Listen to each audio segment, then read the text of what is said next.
పిఠాపురం నన్ను గెలిపించిన భారీ మెజారిటీతో గెలిపించిన ప్రజలందరికీ నేను రుణపడి ఉంటాను. నేను ఎక్కువ మాటలు చెప్పి తక్కువ పని చేయదలుచుకోలేదు, తక్కువ చెప్పి ఎక్కువ పని చేయదలుచుకున్నాను. ఇది మొన్నదాకా మనం తిట్టుకున్నాం, ప్రత్యర్థి గత ప్రభుత్వాన్ని విధానాలని మనం అనుకున్నాం, విమర్శించాం. ఇప్పుడు ఛాలెంజ్ ఏంటంటే మనం ఏ ప్రామిసెస్ అయితే చేశామో, ముఖ్యంగా ఇందాక మన దివ్యాంగుల మనకి సోదరి మాట వింటా ఉంటే, నేను ప్రతిసారి జనవాణి కార్యక్రమానికి వెళ్తున్నప్పుడు ఎన్నోసార్లు వాళ్ళు కూర్చొని అవగాహన చేసుకున్నాం. ఈ 3,000 ఇవ్వలేని పరిస్థితులు, ఒకళ్ళు ఇచ్చిన చాలని పరిస్థితులు. ప్రతిసారి చాలా సందర్భాల్లో నేను చంద్రబాబు గారు దీన్ని చెప్పాను. ఈ అత్యంత వెనకబడ్డ నిర్లక్ష్యానికి గురి కాబట్టి ఎవరు ఉన్నారంటే దివ్యాంగులే. ఈ మన భారతదేశ సమాజం ముందుగా మనం పెట్టుకోవాల్సింది. సో ఆ దాంట్లోనే అదంటే ఆ క్రమంలో ముందుగా ఈరోజు మేము మాట్లాడుకున్నప్పుడు చాలాసార్లు చెప్పాను ఇట్లాంటివి ఉండాలి. అలాగే స్కిల్ డెవలప్మెంట్ ఇలాంటి మీరు చూస్తే మొదటి ఈ పెన్షన్లో పెన్షన్ విధానం గత ప్రభుత్వం మాట్లాడుతున్నప్పుడు ఇందా కృష్ణరాజు గారు మాట్లాడతా, మేము వస్తే ఈ పెన్షన్ విధానాన్ని రద్దు చేస్తారు. మేము దానికి కొన్ని ఇంతలు పెంచి ఇచ్చాం తప్ప తగ్గించలేదు. ఇది చాలా ఛాలెంజింగ్, అది కూడా చెప్తున్నాను మీకు. మీ దృష్టికి కూడా తీసుకురావాల్సింది, వైసీపీ ఒక పెన్షన్ మీకు ఇవ్వాలి. మనకి ఏమంటుందని మనకి ఏదైతే ఇవ్వాలో వెల్ఫేర్ స్కీమ్స్ ఇవ్వాలి. ఖచ్చితంగా వెల్ఫేర్ స్కీమ్ చాలా ఎసెన్షియల్. కానీ దాంతోపాటు అభివృద్ధి కూడా కావాలి. ఈరోజు నేను పంచాయతీరాజ్ శాఖ లెక్కలు చూస్తూ ఉంటే అసలు అడ్డగోలుగా నిధుల్ని అటు ఎటులిపినే తెలియట్లేదు. మీరే చూశారు, ఒక చిన్నపాటి కాలువకి ఒక మండలానికి కావాల్సిన డబ్బులు ఒక 15 కోట్లు 10 కోట్లు ఏది ఒక చిన్నపాటి మినీ రిజర్వాయర్ అవసరం ఏదైనా ఉంది, లేదంటే మనకి చిన్న కాలువల మరమ్మతులు కానీ, వాళ్ళ ప్రయారిటీ వాళ్ళు మంచిగా చెడ ఇవన్నీ పక్కన పెడితే వాళ్ళ ప్రయారిటీ 600 కోట్లు పెట్టి ఋషికొండలో ప్యాలెస్ కట్టుకున్నారు. అదే 600 కోట్లు ఈ పాటికి మనకి మనకి ఇక్కడ కనుక పెట్టుంటే ఒక జిల్లా అభివృద్ధి అయిపోయింది. సో మేము తీసుకున్న ప్రయారిటీ అది. హంగులకి ఆర్భాటాలకి కాకుండా, నేను ఈరోజున పంచాయతీరాజ్ వ్యవస్థ నేను నడిపే వ్యక్తిగా చెప్తున్నాను మీకు, ఇందులో నా సైడ్ నుంచి కరప్షన్ ఉండదు, నేను మీకు మాటిస్తున్నాను. అది పర్యావరణ శాఖ సంబంధించి దాన్ని బలోపేతం చేస్తాం. అకౌంటబిలిటీ, ఎన్విరాన్మెంటల్ ఆడిట్ పట్టుకొస్తున్నాం. ఏ కాలుష్యం ఎందుకుంది, దానికి పారిశ్రామికవేత్తలు ఏం చేస్తారు, ఇబ్బంది పెట్టి భయపెట్టేది కాదు, కానీ వారి బాధ్యత కూడా గుర్తించేలా దానికి ఒక బలమైన ప్రయత్నం చేస్తాం. అలాగే పంచాయతీరాజ్ శాఖలు చూస్తే జల్ జీవన్ మిషన్, ప్రతి ఇంటికి రక్షిత మంచినీరు. మన పిఠాపురం సమస్య కాకుండా మనం కూర్చోబెట్టి ఈ మధ్యన ఈ కొల్లేరు కైకలూరు నియోజకవర్గం గురించి చూస్తే 80% అన్ని చేపల చెరువులు ఉన్నాయి, తాగడానికి నీళ్లు లేవు. గోదావరి పారుతూ ఉంది, మన గోదావరి జిల్లాలో గోదావరి నది పారుతూ ఉంది, కానీ తాగడానికి ఇబ్బంది పడిపోతా ఉన్నాం.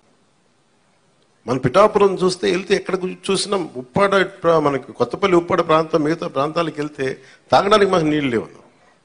కేంద్రం నుంచి ఎన్ని నిధులు ఉన్నాయంటే జల జీవన్ మిషన్కి అసలు నిధులకి కొరత లేదు, మనం అడగాలి తప్ప. ఎందుకు చేయలేకపోయారు అంటే దానికి అర్థం కాలేదు నాకు. పంచాయతీరాజ్ అధికారులు చెప్పింది, కేంద్ర జల జీవన్ మిషన్కి ప్రతి ఇంటికి రక్షిత మంచినీటికి మీరు డబ్బులు అడగాలే కానీ ఇస్తారు. ఒకసారి కొన్ని పథకాలు కేంద్రం ఇచ్చేది 70% ఉంటుంది, 90% ఉంటుంది. దీనికైతే చాలా మ్యాక్సిమం ఉంది. దీనికి నాకు ఎగ్జాక్ట్ ఫిగర్ గుర్తులేదు, 90 70 అని. అంటే మ్యాచింగ్ గ్రాంట్ ఇవ్వలేని పరిస్థితిలో ఉంది. మ్యాచింగ్ గ్రాంట్ కొన్ని చోట్ల 40 కోట్లు ఉంది, 50 కోట్లు ఉంది. 40, 50 కోట్లు 200, 300 కోట్లు చేస్తే మనకి కేంద్రం నుంచి 1000 కోట్లు వచ్చేస్తాయి. అంత మ్యాచింగ్ గ్రాంట్ కూడా ఇవ్వలేని పరిస్థితిలో, మ్యాచింగ్ గ్రాంట్ ఇవ్వలేకపోయారు కానీ ఋషికొండలో ఇల్లు కట్టుకున్నారు. బూడిదలో పోసిన పన్నీరు, అది బాధేస్తుంది. అంత విలాసవంతమైన భవనం, ఓకే వాళ్ళు అనుకున్నట్టుగా నేను వాళ్ళ ఆ వాదనకి నేను సరే అంటున్నాను, ఓకే మీరన్నట్టుగానే అది కూర్చోబెట్టి ఎవరైనా విఐపీస్ వస్తే ఉండటానికి అంత అవసరం ప్రస్తుతం. నాకే క్యాంప్ ఆఫీస్ ఇస్తే నన్ను అడుగుతా ఉన్నారు, ఏం చేయమంటారు మరమ్మతులు అంటే, ఏం చేయగల అలా ఉంచండి అన్నాను. కొత్త ఫర్నిచర్ ఏం కొనకండి, నేను తెచ్చుకుంటాను అవసరమైతే. అలాగే మన సెక్రటేరియట్ నుంచి స్టాఫ్ వచ్చారు, మీకు ఈ మధ్యన అసెంబ్లీకి వచ్చారు కదా, మీకు జీతం ఈ 3-4 రోజులు కలిపి మీకు 35,000 వస్తుంది మీకు అని సంతకాలు పెట్టే మనస్కరించలే. నేనేమనుకున్నాను, జీతం తీసుకొని పని చేద్దాం అనుకుంటే, యాక్చువల్లీ లోపలికి వెళ్ళి పంచాయతీ నిధులను చూస్తూ ఉంటే డబ్బులు లేవు పంచాయతీ శాఖలు. ఎన్ని వేల కోట్ల అప్పులు ఉన్నాయో తెలియట్లా. ఒక్కొక్క హెడ్ తవ్వే కొద్దీ, అంటే ఒక్కొక్క దానికి ఏ హెడ్ కింద ఎంత ఖర్చు అవసరం అని తవ్వే కొద్దీ అసలు అనంతంగా లోపలికి వెళ్తానే ఉంది. మాకు ఒకటే అనిపించింది, ఇవన్నీ కరెక్ట్ చేయాలి. ఇవన్నీ ఇంత అప్పుల్లో మనకి పంచాయతీరాజ్ శాఖ ఉన్నప్పుడు నాలంటూ డబ్బులు తీసుకోవటం చాలా తప్పు అనిపించింది. అందుకని వాళ్ళు చెప్పి, నేను జీతాన్ని వదిలేస్తున్నాను, నా జీతాలు ఏం వద్దు, కానీ నా దేశం కోసం, మా నేల కోసం పని చేస్తాను. ఎందుకంటే ఇది పరిస్థితుల్లో మేము ఇచ్చే పరిస్థితులు ఉండాలి మనందరం. అలాగే ప్రతి గవర్నమెంట్ ఉద్యోగులకు సంబంధించి కానీ, పోలీస్ శాఖకు సంబంధించి కానీ, వాళ్ళు టీఏలు, డిఏలు, రిక్రూట్మెంట్, ఇవన్నీ చాలా కష్టసాధ్యమైన సమస్యలు. ఇవన్నీ చెయ్యాలి, యాక్చువల్ బాధ్యత ప్రభుత్వాలకి. నేను ఈ రోజున ప్రభుత్వంలో భాగస్వామిగా చెప్తున్నాను, నేను అద్భుతాలు చేస్తాం అని చెప్పట్లే, కానీ మీకు జవాబుదారీతనం ప్రభుత్వం ఉన్నది ఉన్నట్టుగా చెప్తాం. ఈ రోజున చేయగలిగేది చేసి చూపించాం. ఈ రోజున రాగానే మొదటి సంతకం గౌరవ ముఖ్యమంత్రి శ్రీ చంద్రబాబు గారు పెట్టింది ఇది. మేము అనుకున్న స్కిల్ సెన్సెస్ నేను ముందు ఇనిషియేట్ చేశాను. ఇక్కడ వారాహి సభలో చెప్పాను, స్కిల్ డెవలప్మెంట్ జరగాలి. ఒక యువతలో ఎంత ప్రతిభ ఉందో తెలియదు మనకి. వారి ప్రతిభను వెలికి తీయాలి, వారి సమర్థతను వెలికి తీయాలి. వాటిని పెట్టుకుని అది 5 సంతకాలు అది ఒకటి అయింది. అలాగే ఈ రోజున మేము మాట చెప్పినప్పుడు మన పిఠాపురం నియోజకవర్గానికి సంబంధించే మొత్తం పెన్షన్స్ అందుకునే లబ్ధిదారులు 40,765 మంది. దీనికి సంబంధించిన డబ్బు రూపంలో మొత్తం 27,34,00,000. వృద్ధాప్య పెన్షన్లు అందుకునే వాళ్ళు దాదాపు 20,396, వితంతు పెన్షన్లు అందుకునే వాళ్ళు 9,970, దివ్యాంగులు పెన్షన్ తీసుకుని 4,819, మత్స్యకారులు 1,498, చేనేత కార్మికులకు సంబంధించిన 997, కల్లుగీత కార్మికులు 619, డప్పు కళాకారులు 230. ఇలా కాకుండా అలాగే ట్రాన్స్జెండర్స్ కానీ, ఇందాక మీరు మాట్లాడుతూ ఉన్నారమ్మా, దీని గురించి మీరు ప్రత్యేకంగా మీకు మాట్లాడతాం మీ గురించి. కరెక్టే, ఇవన్నీ మీరు ఒక్కరోజు వినండి, మీరు ఆవేశపడకండి, కూర్చోండి, వినండి, దయచేసి వినాలి.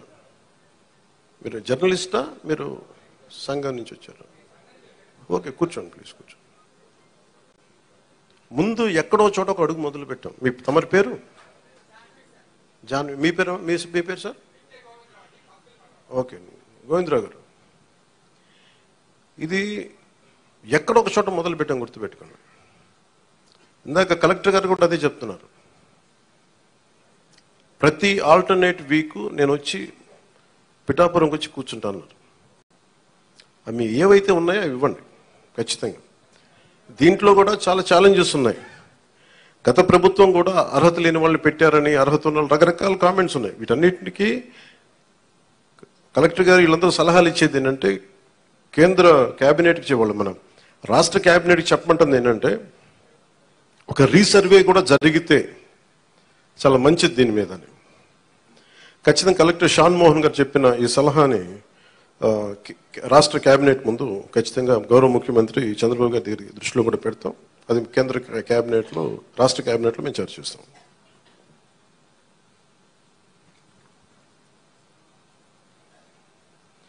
ప్రతి ఆల్టర్నేట్ వీక్ కలెక్టర్ గారు ప్రత్యేకించి వచ్చి ఏమైతే ఈ సమస్యలు ఉన్నాయి, గ్రీవెన్సెస్ ఉన్నాయో ఆయన మాట ఇచ్చారు.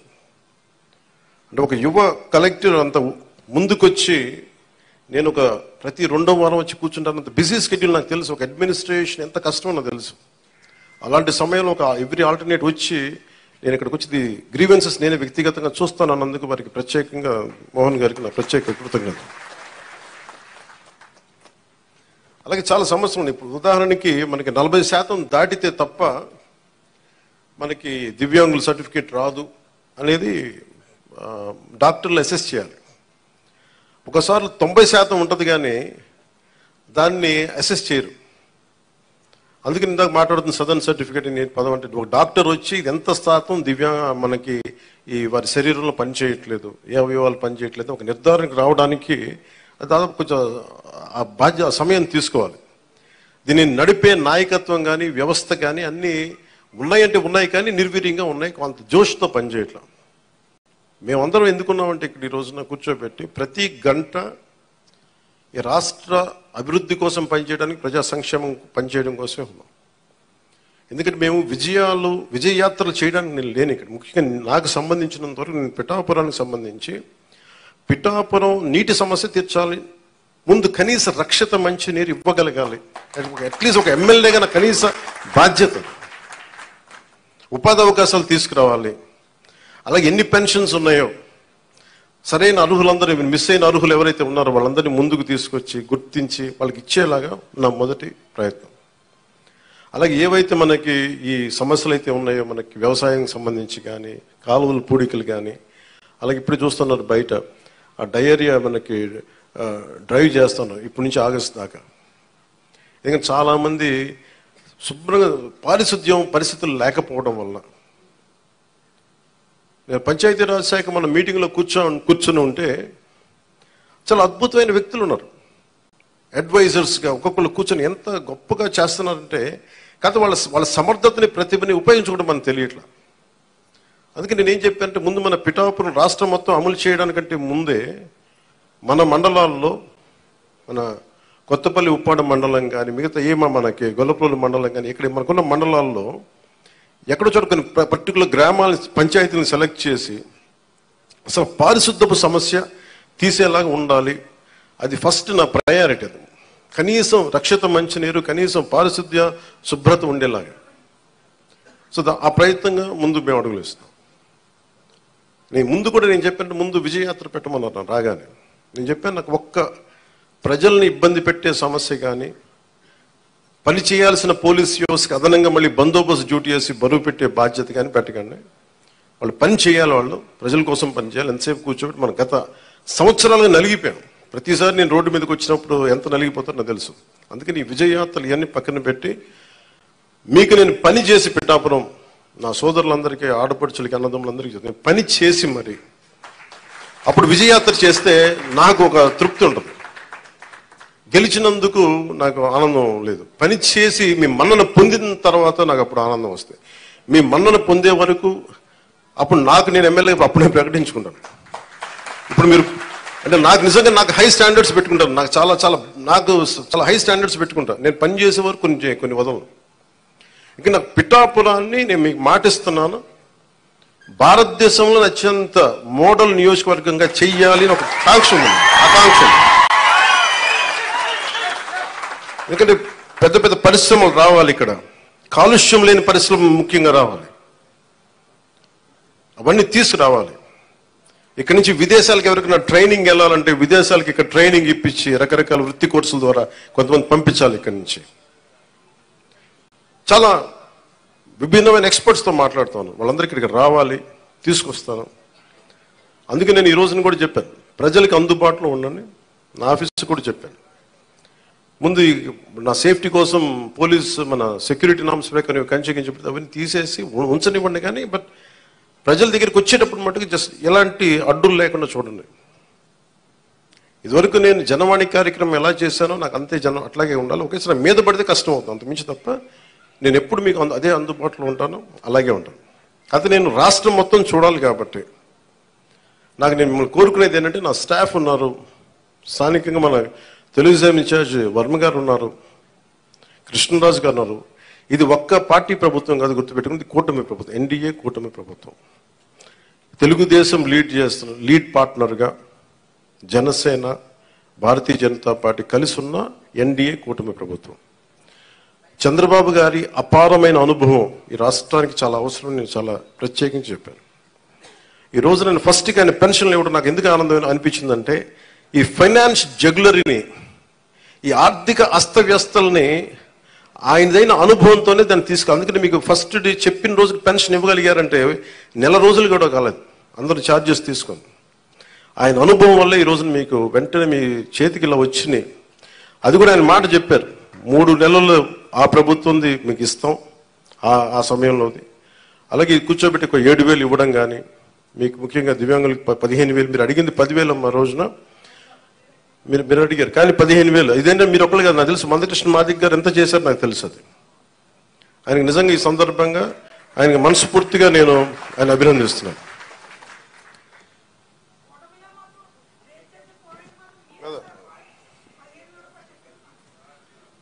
అందరం కలిపి చేసేద్దాం.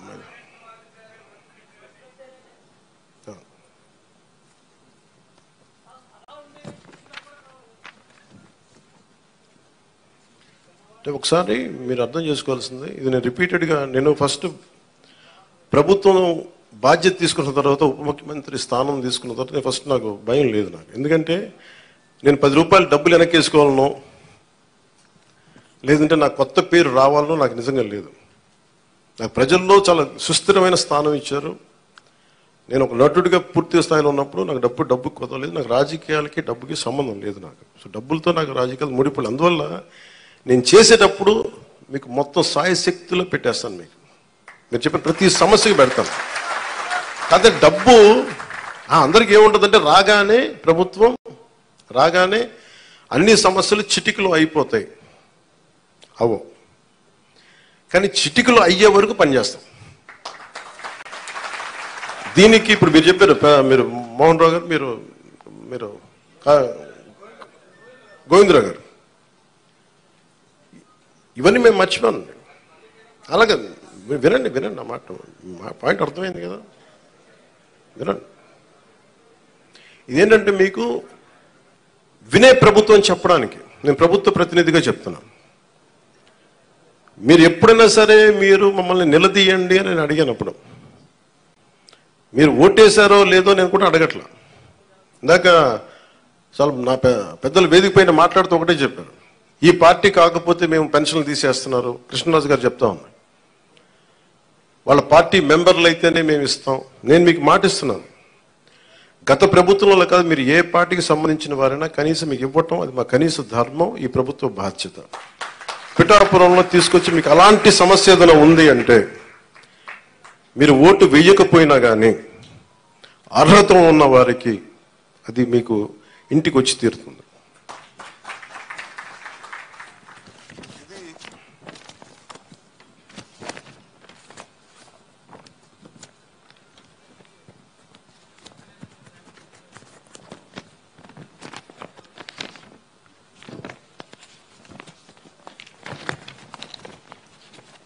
చాలా ఛాలెంజింగ్ ఏంటంటే దీంట్లో గత ప్రభుత్వం విలేజ్ వాలంటీర్స్ అని ఒక ప్రైవేట్ సంస్థను పెట్టారు. డోర్ డెలివరీ చేస్తాం పెన్షన్స్ అని, మంచిది అది. కానీ దాంట్లో ఒక కీలకమైనది ఏంటంటే ప్రతి పెన్షన్కి మా దృష్టిలో ఉన్నది, ప్రతి నియోజకవర్గంలో ఉన్నది కనీసం 100 తక్కువ కాకుండా 300 కనీసం దాంట్లో ఇచ్చినందుకు వాళ్ళు తీసుకునేవారు. దాన్ని లంచం అంటామా లేదంటే చిన్న నజరానా అంటాం, ఏదంటే దానికి ఏదైనా పేరు పెట్టుకోవచ్చు. అలా కాకుండా చంద్రబాబు గారి ఆధినాయకత్వంలో ఉన్న ఈ కూటమి ప్రభుత్వం, తెలుగుదేశం లీడ్ పార్ట్నర్గా ఉన్న ఈ కూటమి ప్రభుత్వం, జనసేన వెన్నుదన్నుగా నిలబడ్డ ఈ కూటమి ప్రభుత్వం, భారతీయ జనతా పార్టీ ఆశీస్సులు, కేంద్ర నాయకుల ఆశీస్సులతో నిలబడ్డ ఈ ప్రభుత్వం. నువ్వు చప్పలు కూడా నచ్చిందా? నువ్వే చప్పలు, మోదీ గారి చప్పలు కొట్టాలి మనం ఆయన చేసిన కృషికి. నువ్వు అర్థం చేసుకున్నావు, ఒక్కటే మోగింది కానీ మొత్తం అందరు మోగింది నీ వల్ల. అంటే ఇది వాలంటీర్స్ లేకపోతే పెన్షన్లు ఆగిపోతాయి, వాలంటీర్స్ లేకపోతే పెన్షన్లు ఆగిపోతాయి అని భయపెట్టేశారు అందరూ. మీరు చెప్పండి, ఎక్కడ ఆగినాయి? ఎక్కడ ఆగలేదు. అంటే ఆగకపోగా రెట్టింతలు వచ్చి మీకు ఇంటికి వచ్చింది. అంటే సెక్రటరీ అంటే నేను ఒకటే అడిగాను, మన పంచాయతీ రాజ్లో అంటే మనకి ఒక పిఠాపురంలోనే 600 షణ్మోహన్ 620 సెక్రటేరియట్స్ కదా మనకు ఉందండి. జిల్లా మొత్తం మీద 620 సెక్రటేరియట్స్, 600 సచివాలయాలు, వీళ్ళందరూ ప్రభుత్వ ఉద్యోగులు. దాదాపు 6,000 మంది పైచిలుక అధికారులు, మనం టోటల్గా ప్రభుత్వ ఉద్యోగుల్ని మీ ఇంటికి వచ్చి మీకు డబ్బులు ఇస్తా ఉన్నారు. వాలంటీర్స్ లేకపోతే ఎక్కడ ఆగింది చెప్పండి ఈ రోజున పెన్షన్స్ ఆగో. కానీ వాలంటీర్స్కి ఆల్టర్నేట్ ఎంప్లాయ్మెంట్ ఎలా ఇవ్వాలి అది మేము ఆలోచిస్తాం. అలాగే 620 సెక్రటేరియట్స్ మొత్తం మన కాకినాడ జిల్లా మొత్తం మీద. పిఠాపురంలో 120 సెక్రటేరియట్స్, ఒక్కొక్క సెక్రటేరియట్కి 10 మంది చొప్పున ఒక్కొక్క సెక్రటేరియట్కి. అలాగే ఒక పిఠాపురం దాదాపు 1000 మంది పైచిలుకు ప్రభుత్వ ఉద్యోగులు ఇంకా అదనంగా అవసరమైతే వాళ్ళతో కూర్చొని గతంలో 3 రోజులు 4 రోజులు ఇచ్చాడు. అలా కాకుండా ఈ రోజు పొద్దున 6 గంటలకు మొదలు పెడితే ఈ రోజు రాత్రికి దాదాపు 100% అయిపోవాలి. ఒకవేళ 1-2 ఎవరైనా లేక ఇళ్లలో లేకపోయినా, ఇంకో పరిస్థితుల్లో ఉండకపోయినా రేపు అయిపోతుంది.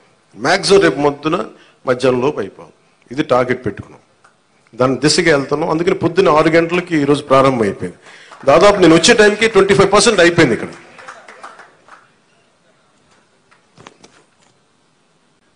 అదే మీరు ఊహించుకోండి, ప్రభుత్వ ఉద్యోగికి బాధ్యత ఉంటుంది. మీకు డబ్బులు ఇచ్చేటప్పుడు మిమ్మల్ని డబ్బులు అడగడానికి లేదు. ప్రైవేట్ ఉద్యోగి మిమ్మల్ని అడగలడు, ప్రభుత్వ ఉద్యోగి సెక్రటరీ ఉద్యోగి మిమ్మల్ని అడగలేడు.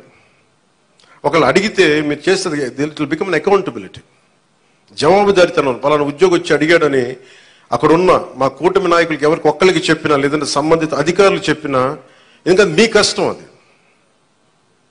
మీ ఒళ్ళు నలిగిపోయి లేదంటే మీ వెన్నెముకు వంగిపోయి రావాల్సిన వృద్ధాప్య పెన్షన్ దాన్ని దోచుకోవడం నిజంగా తప్పదు. అలాంటి పరిస్థితులు ఏదైనా ఉంటే వాళ్ళ ప్రభుత్వ ఉద్యోగులు చేస్తారు, నేను అంటలేదు. 1-2 పరిస్థితులు ఏదైనా ఉంటే దాన్ని కూడా మీరు గ్రీవెన్సెస్లో కలెక్టర్ గారి దృష్టికి తీసుకెళ్ళండి, జనసేన, టీడీపీ, బీజేపీ నాయకుల దృష్టికి తీసుకెళ్ళండి. ఎవరైనా సరే ప్రభుత్వం కోసం పనిచేసే ఎవరి దగ్గరికైనా సరే మీరు తీసుకెళ్తే దాన్ని వెంటనే దాన్ని కరెక్ట్ చేసే బాధ్యత మేము తీసుకుంటాం.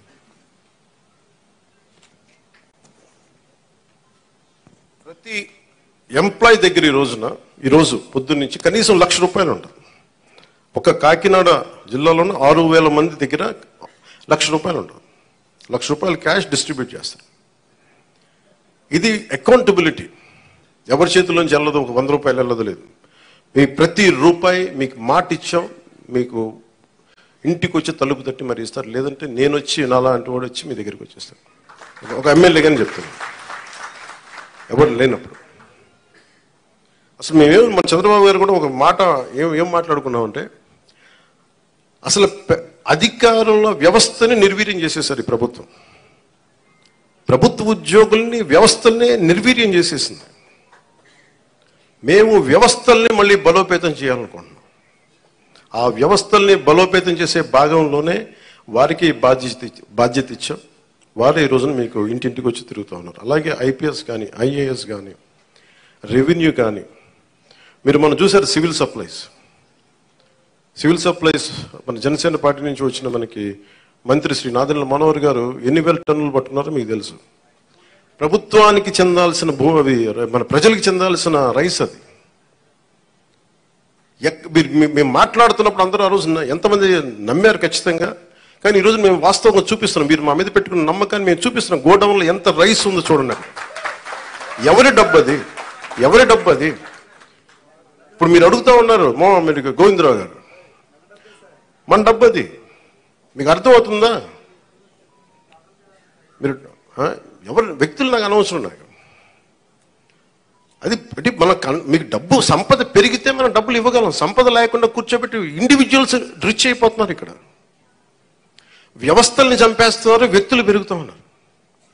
వ్యవస్థలు పెరిగి డబ్బు ఉంటే తప్ప మీరన్నగా 40 కాదు 1,00,000 మందిలో డబ్బు ఇవ్వగలం. మేము దానికోసం పనిచేస్తున్నాం. కొంత మీరు పెద్ద మనసుతోటి మాకు మీ ఆశీర్వాదం కావాలి. పని చేయడానికి సిద్ధంగా ఉంది, మనస్ఫూర్తిగా చెప్తున్నాను. దాటేయడానికి చెప్పట్లేదు. కానీ ఇంత అడ్డగోలుగా అవినీతి ఉందండి, ఇంత అడ్డగోలు అవినీతి ఉంది. ఒక్కొక్క చోట వెరైటీస్ మైన్స్ లేవు, ఆల్మోస్ట్ నీళ్ళు ఖాళీ చేశారు. కడప లాంటి చోట్ల మైనింగ్ కానీ, ఇసుక కానీ ఇప్పుడు తవ్వాలి ఒక్కొక్కటి ఎన్ని బయటపడతాయో తెలియదు. గత ప్రభుత్వం నేను చెప్పాను మీకు, ఇది విండిక్టివ్ గవర్నమెంట్ కాదు, ఇది కరెక్షన్ గవర్నమెంట్. ఇది తప్పులు ఎవరు చేసినా కరెక్షన్ చేస్తాను తప్ప కూర్చోబెట్టి సాధించడానికి మేము లేవు. అందుకే మీరు చూస్తే మేము ఎక్కడ కూడా కూర్చోబెట్టి వాళ్ళు ఎన్ని మాట్లాడుతున్నా వ్యక్తిగతంగా ఎందుకు మాట్లాడమంటే వీఆర్ ప్రో పీపుల్, ప్రజల కోసమే పనిచేసే ప్రభుత్వం ఇది. మేము విండిక్టివ్గా ఉన్నాం, మేము దాంట్లో నేను ఎక్కువ. కానీ అలా అని చెప్పి మీ తప్పుల్ని దాయం మేము. ఇప్పుడు మీరు రైస్ దాచేశారు, మీరు అక్కడ మీ గోడౌన్లో, దాన్ని బయటికి తీస్తాం. దానికి సంబంధిత వ్యక్తులు మీరు తప్పు చేస్తే దాన్ని భరించండి. మరి దాంట్లో మేము దెర్ ఇస్ నో కాంప్రమైజ్. ముఖ్యంగా ప్రతి చోట్ల కీలకమైంది కనీస రక్షిత మంచినీరు, కనీస సౌకర్యాలు, రోడ్లు కానీ మౌలిక వసతులు కానీ ఇవన్నీ బాగుండాలి. దానికోసం ముందస్తుగా వెళ్తున్నాం.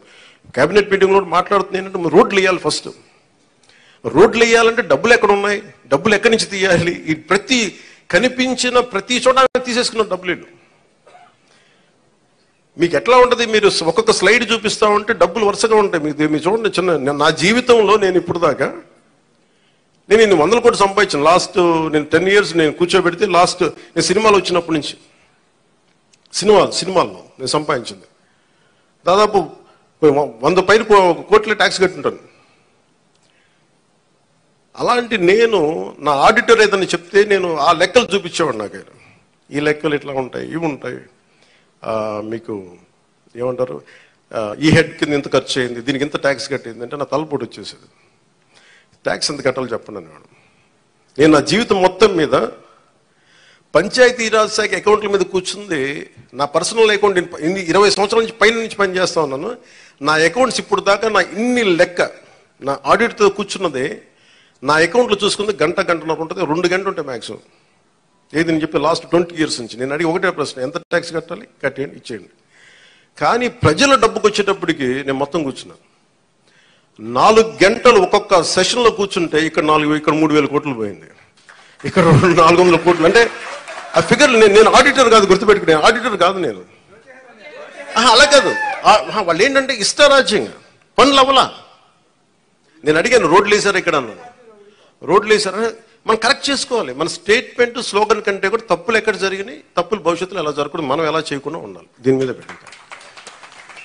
నేను ఎందుకు చెప్తున్నా అంటే నా అకౌంట్స్నే కనీసం 2 దశాబ్దాలుగా ఇన్ని సంవత్సరాలు చూసుకొని నేను when it comes to peoples money, మన జాతి వనరులు కానీ, మన జాతీయ వనరులు కానీ, మన జాతీయ సంపద కానీ, దానికోసం నేను ఒక ఆడిటర్ లాగా అయిపోయి నేను కూర్చొని ఎతుకుతూ ఉన్నాను. ఇక్కడ ఏముంది, దీనికి దానికి తేడా ఏంటి చెప్పండి నాకు. ఈ 100 కోట్లు ఎటు వెళ్ళింది, ఈ మార్కెట్ యార్డ్ నుంచి ఎందుకు డబ్బులు తీసుకున్నారు, దీనికి ఏంటి, ఇట్లా అడుగుతుంటే పాప అధికారులు కూడా ఇబ్బంది పడతాం. నాకు అర్థమవుతుంది. నేను చెప్పాను అసలు మిమ్మల్ని సాధించడానికి కాదండి, మన ప్రజలకి రేపొద్దున అసెంబ్లీలో నన్ను అడిగినా కానీ, రేపొద్దున ఎక్కువ నేను పబ్లిక్ మీటింగ్స్ చెప్పినా కానీ నేను మీకు అకౌంటబిలిటీ అని చెప్పాను, మీకు అదే అకౌంటబిలిటీ అని తీసుకొస్తున్నాను. పంచాయతీ రాజ్ శాఖ నేను చెప్తున్నాను, పంచాయతీ రాజ్ శాఖ మొత్తం రూరల్ 70% రాష్ట్రంలో పంచాయతీ శాఖ పరిధిలోనే ఉంటాయని పిఆర్ మినిస్ట్రీలో. నా కోరిక ఏంటంటే ఈ 5 సంవత్సరాల్లో మనం 100% ఎలా కొట్టామో, స్ట్రైకింగ్ 21 out of 21 ఎలా కొట్టామో, అలాగా రక్షిత మంచినీరు అసలు లేని గ్రామం లేదు అని అనిపించుకోవాలి నా కోరిక. అది ఎంత సాధ్యపడద్ది అనేది నిధులు, నా విల్లో శక్తి ఉంది, నా సంకల్పంలో శక్తి ఉంది, వనరులు, బడ్జెట్, మిగతా వాళ్ళందరూ కలిసి వచ్చే విధానాన్ని బట్టి ఒక్క గ్రామం కూడా లేకుండా, అసలు రక్షిత మంచినీరు లేకుండా ఒక గ్రామం లేదు, అది అనిపించుకోవాలి. అలాగే ఎక్కడో మారుమూలన్న అరకులో ఇంకా డోలీలు కట్టుకొని గర్భిణీ స్త్రీలను తీసుకొస్తారు, అది పోవాలి. నా కోరిక ఏంటంటే నేను మన పోరాట యాత్ర అప్పుడు నేను అరకు తిరిగాను. నేను అరకుకి వెళ్ళి ప్రతి కుగ్రామం తిరగాలి, అక్కడ నేను వారి కష్ట నష్టాలు చూడాలి. నాకు ఇంత అపూర్వమైన మ్యాండేట్ ఇచ్చారు ప్రజలు, పిఠాపురం ప్రజలకి. నేను ఎందుకు ఇంత రుణపడి, నిజంగా చెప్పాలంటే నాకు ముఖ్యమంత్రి స్థానం మీద కానీ, ఉప ముఖ్యమంత్రి మీద స్థానం కానీ నాకు నిజంగా నేను ఏమనుకోలే. కష్టాలు ఉన్నప్పుడు పనిచేసే వ్యక్తిగా ఉంటే చాలా, నేను అలాంటి అవ్వాలి అనుకున్నాను. నేను దానికోసం ప్రయత్నం చేశాను. నేను పదవుల కోసం నాకు నిజంగా తెలియదు. కానీ ఈ రోజున నాకు ఈ స్థానంలో కూర్చోబెట్టారు. ఈ స్థానానికి మీరు వేసిన ప్రతి ఒక్క ఓటర్కి, ప్రతి ఒక్కరికి కూడా మీ ఓటుకి సరైన వ్యక్తులకి వేసాం, సరైన కూటమికి వేసామని మీరు గర్వపడేలాగా ఉంటుంది మేము చేసే పాలన. ఒక్కళ్ళు ఇప్పుడు ఆ బిడ్డ నీ పేరేనా? నీ పేరు నేట్రా పైకి రా, పైకి రా,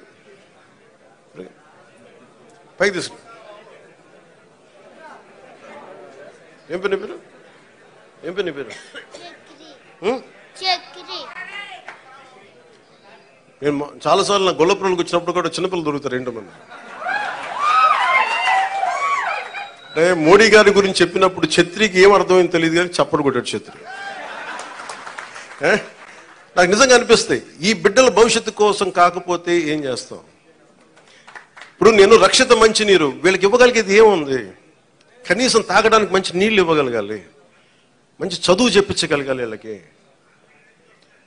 ఏం చేయగలం? వీళ్ళకి కనీసం వాళ్ళకి వాళ్ళ అవసరాలకు కానీ, వాళ్ళు చదువుకోవడానికి కానీ, హాస్పిటల్స్ కానీ, వైద్యం ఏదైనా ఇబ్బంది వస్తే హాస్పిటల్స్ కానీ, చదువుకోవడానికి బడి కానీ.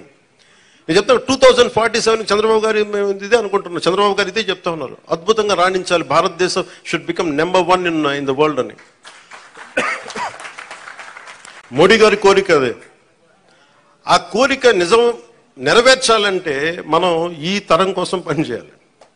ఇలా నేను ఓట్ల కోసం ఇక్కడ తీసుకురాలా, వీళ్ళ గుండెలు చేసి చెప్తున్నా, వీళ్ళకి భరోసా ఇవ్వడానికి వచ్చాను. మేము ఉన్నాం. నా బిడ్డల కోసం నేను ఎంత తపన పడుతున్నా నాకు తెలియదు, కానీ అందరూ నా బిడ్డలే అనిపిస్తారు నాకు. ఈ బిడ్డల కోసం నాకు అనిపిస్తుంది, ఈ బిడ్డల కోసం.